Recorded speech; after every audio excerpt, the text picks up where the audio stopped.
Hello, my name is Ann Cheragino, and I'm going to be sharing my thoughts with you about collection policies and self-censorship today.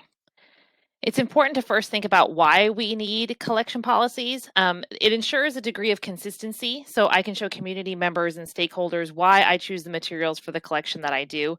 This eliminates questions of favoritism for certain teachers and subjects, or in some cases, personal bias. A collection policy acts as a guide in handling complaints. If there are complaints about a book in the collection, then having the policy lays out what to do. If I work in a school where there's consistency with the libraries in the district, some of this may come from the district level. However, if I am on my own personal library island, having a policy in place for challenges and complaints will ensure that I know what to do. Finally, it facilitates quality selection. It's easy for educators to be drawn to the newest, shiniest thing. This can at times end up being a waste of time and resources if what they want does not align with the needs of the patrons. By keeping the mission of the school library at top of mind, it means there's a process for choosing materials to ensure that whatever is incorporated into the collection meets the standards and needs of the school and library.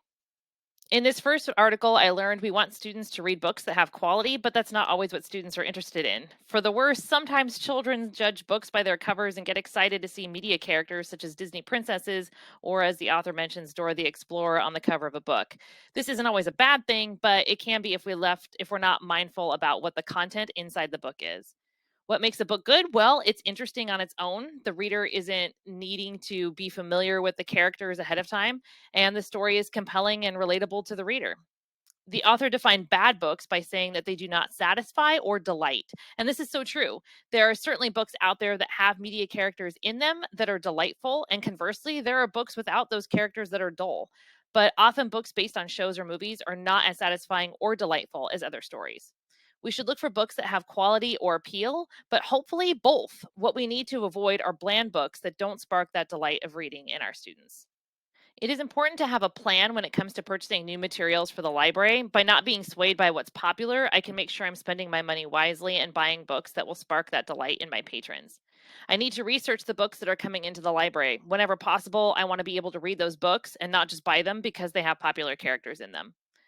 But for so many students, media characters are a way to get them started into their reading journey. As the author points out, these books are not always of quality. However, they may appeal to and delight students, even if they aren't perfect examples of literary greatness. I still need to find ways to incorporate some of these characters into my library to help draw my students into reading.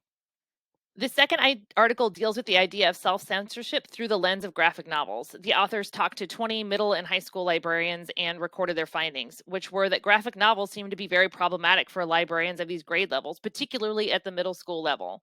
One of the reasons for this is because things that we see tend to impact us more than things that we read. So, seeing a picture of violence in a graphic novel is much more impactful to a student than reading about it in a book. Situations like this give librarians pause about what might or might not be considered appropriate. And many librarians approach the problem in different ways. Some keep graphic novels in a restricted area, others leave them on the shelf, but try and keep an eye out to who might be checking them out. And still others just send the graphic novels up to the high school level if they're junior high librarians. This is further complicated by computer programs thinking that the inclusion of illustrations lowers the reading level of the text, making some books appear to be grade level appropriate when they really aren't. Finally, some of the librarians talked about the lack of resources to help with choosing graphic novels because people don't always think of graphic novels as real reading. So the collection is being censored at the school or district level for people's biases that are not necessarily the librarians. Graphic novels are important. Graphic novels sometimes aren't seen as important by administration and teachers, but students are often doing the same kind of plot and character analysis as they are in a regular book. By using graphic novels to promote reading, we are creating lifelong learners. As a librarian, it's my job to do necessary research on a book to make sure that it's grade level appropriate for my patrons.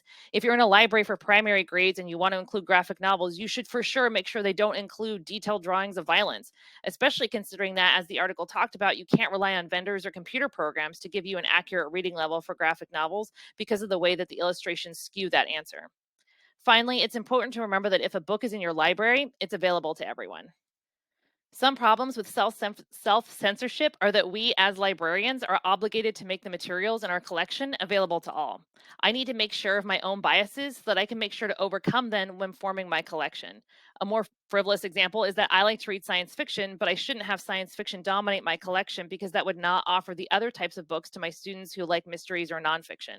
One of the ways to protect against this is to have a collection policy written out as a guideline for the development of the collection. This assures that no matter who is in charge of the collection, there is a way to mitigate the effect of personal bias and self-censorship. Thank you for your time and attention. Below, you will find my list of resources for the presentation.